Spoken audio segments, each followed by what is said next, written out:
The House has ended up approving a new piece of legislation, a standalone bill that provides $1 billion to fund the Iron Dome in Israel. Now, this comes after AOC and other progressives in the House of Representatives had blocked the measure, the provision in the stopgap bill earlier this week. Now, obviously, it's really interesting to see how quickly House Democrats get together and pass a standalone bill that provides funding for Israel. But in terms of how the vote went this time around, there were some changes. So let's talk about it. The measure cleared the House in a bipartisan vote of 420 to 9. Also, 8 Democrats and 1 Republican voted against the funding for the missile defense system. 2 other Democrats, Hank Johnson of Georgia and Alexandria Ocasio-Cortez of New York, voted present. So the 1 Republican, by the way, who voted against it is Tom Massey of Kentucky. Now, AOC actually changed her vote from no to present. And then there was a strange moment on the House floor where you can see her being embraced by other Democratic lawmakers as she's crying. So let's take a quick look at that. By Mr. Lawson of Florida, pursuant to House Resolution 8, I inform the House that Mr. Lawson will vote nay on House Resolution 483 amendments. He votes nay. Just to give you some more context into this story, the United States is not somehow abandoning Israel by not voting in favor of that $1 billion spending bill for the Iron Dome. In fact, Israel is getting a ton of military assistance to the tune of $38 billion, which was approved by the Obama administration in 2016. In fact, the US has already provided $1.6 billion to Israel for Iron Dome batteries, interceptors, co-production costs, and maintenance, according to a 2020 report from the Congressional Research Service. So it's unclear at the moment why AOC decided to change her vote from no to present. Of course, there are speculations as to why that happened, and I guess that's what we'll talk about now before I get to any of the other details. So Cenk, what do you think? Yeah, so it's a terrible vote. And the reason it's a terrible vote, indisputably a terrible vote, is because you voted present. You're right there, we see you. Either vote yes or vote no. Here's how many people you're gonna gain by voting present. 0, none, everybody's pissed. Left wing's pissed, right wing's pissed. Exactly. You think people aren't gonna call you anti-Semitic? Of course they're gonna call you that anyway. That's what they always do. That's always their trash argument of the right wing, the establishment media, your own Democratic leaders. You gain nothing by voting present. Nothing at all. Now there's some legitimate political electoral reasons that some of the progressives voted the way that they did. Jamal Bowman's district has a significant Jewish population, very progressive otherwise, but sometimes, yes, it tends to be supportive of Israeli governments even when they're right wing. So you take that into consideration, like you maybe aren't as stringent on gun rights or gun restrictions in West Virginia or Montana as I would be. I understand everybody's got different factors that influence their decisions. But first of all, make up your mind. Second of all, okay, you're crying, but I don't want to pile on to that. I feel bad for you. It's genuine, but at the same time, it really doesn't affect how I view your vote. Vote's either good or bad. And then, if you're wondering why some of the other progressives might have backed out, can we be honest here for a second? Democratic majority for Israel spent millions of dollars against Nina Turner and helped to defeat her. So are some of them cowards because they're worried about Israeli right-wing lobbyists? And if, by the way, if you're in corporate media and you say, oh no, they don't exist, I can't believe you're saying that they're in favor of Israel and they're right-wing and they're lobbyists. Well, do your goddamn job and be a reporter. What are they then? What are they? That's exactly what they are. And if you get offended by that and you want to help the establishment be more right-wing, you're not a journalist. Just go get another job, be a plumber or something. So yes, I'm sure some were intimidated by that, which makes me disgusted. And the lobbyists in this country are sick. The whole system is corrupt and sick. And if you take certain votes, you're gonna get millions of dollars spent against you and they're gonna try to end your career. So that's part of the issue here. And let's be clear what I mean by they, for all you liars out there who like to call everybody anti-Semitic if they don't support the right-wing apartheid government of Israel, okay? No, by they, I mean all the lobbyists, pharma lobbyists, oil lobbyists, banker lobbyists, Israeli lobbyists. Oh, well, Israeli or not Israeli. I mean, they support the massively right-wing government of Israel, etc. I said, I'm tired of it. Saudi lobbyists, I don't care. Defense contractors that are thrilled. Guys, this is ironic because I love Iron Dome, okay? But we already gave $38 billion. This is, by the way, just so you know, this is not so that Iron Dome exists. This is an additional $1 billion. They said, it was kind of damaged when we were killing the Palestinians. Was it? I thought you said Iron Dome blocked almost all those missiles. I thought you said the Palestinians were impotent and couldn't really kill you guys, and you mocked them and said, ha, we protect our civilians, but we get to murder your civilians. And so how did Iron Dome get damaged? I got $1 billion of damage in that last conflict? No, it didn't, you're lying. It's for money for Raytheon, it's money for another contractor, and it's money for Israel. And so are we doing Iron Dome for Palestinians? And no one in Washington would, by the way, of all the things I've said now, they will consider the most radical. Protect Palestinian lives? Are you insane? Well, no, we get to kill their civilians and say it was accidental. So Washington does think that's radical because there happened to be one progressive who had the courage to stand up there and say exactly what needed to be said, and that was Representative Rashida Tlaib. I'll get to her speech first before we get to her fellow Democratic colleague, essentially implying that she's anti-Semitic. Let's watch. Not implying, he's saying it. I got words for him. We'll see that in a second. All right, let's go. You want to call people words? We can do that. All right.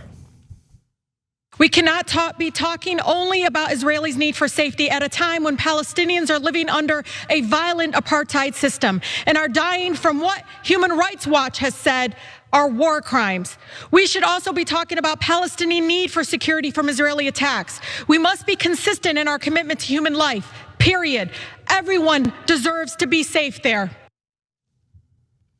And I don't think that's a controversial statement at all, right? Especially when you look at the asymmetrical treatment by the United States toward Israel and Palestinians, right? I mean, Israel gets an insane amount of funding, and in this moment, I mean, they were gonna get additional funding in the next National Defense Authorization Act. That's where the additional funding is usually approved with no problem. They get it with bipartisan support. This was the one instance where progressives had a little bit of leverage in the stopgap bill, because Republicans, of course, are not gonna vote in favor of funding the government for political reasons, right? That's why they use their leverage in that regard and they block the passage of it. Not because they don't believe Israel has a right to exist, but because why are we needlessly adding additional foreign aid and funding to Israel when we're already giving them tens of millions of dollars, tens of billions of dollars, according to that military aid agreement that took place under the Obama administration. But anyway, I just find it so fascinating that whenever it comes to issues at home, whenever we need to pass legislation funding issues at home, it's nonstop negotiations, nonstop nickel and diming for months and months and months and months. This piece of legislation got written up and passed within days. But when it comes to helping out our fellow Americans, unacceptable. Anyway, here's Rashida Tlaib's fellow Democrat, Ted Deutsch from Florida. Mr. Speaker, we can have an opportunity to debate lots of issues on the House floor. But to falsely characterize the state of Israel as consistent with those, let's be clear, it's consistent with those who advocate for the dismantling of the one Jewish state in the world. And when there is no place on the map for one Jewish state, that's anti-Semitism. So all these years, they told progressives, hey, don't be mean to your colleagues by calling them out on all their corporate contributions. They're all obviously corrupt. They take lobbyist money to the tune of millions of dollars, but don't say it because we're all colleagues, beloved, cherished colleagues, and all about unity. And what does Ted Deutsch do and every other Democrat, every corporate Democrat, every establishment Democrat do the minute there's a slight disagreement? You're an anti-Semite. You're the worst person on earth. You're a bigot. You're this, you're that. What happened to unity? What happened to unity? Is Pelosi and Hoyer and Clyburn livid about the lack of unity? No, they don't care. They don't care at all. They're like, yeah, go insult Rashida Tlaib, spit on her, kick her, do whatever you gotta do. She's a progressive and a Muslim. It doesn't count. You can do anything you want to her. Progressives, wake up. These people are not your friends. They're literally your opponents. You think Ted Deutsch is gonna vote with you on this issue? Does it look like it? Or half the issues? Gottheimer is the one killing all these bills, let alone all those guys who on the prescription drug bill, et cetera. Now, hey, Ted Deutsch, you like to call people names.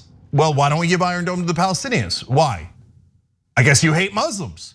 Because your argument was, if you don't give Iron Dome to Israel and extra funding for Iron Dome for $1 billion in repairs that are obviously mythical, okay, to Israel, you're for dismantling it and you hate all Jews.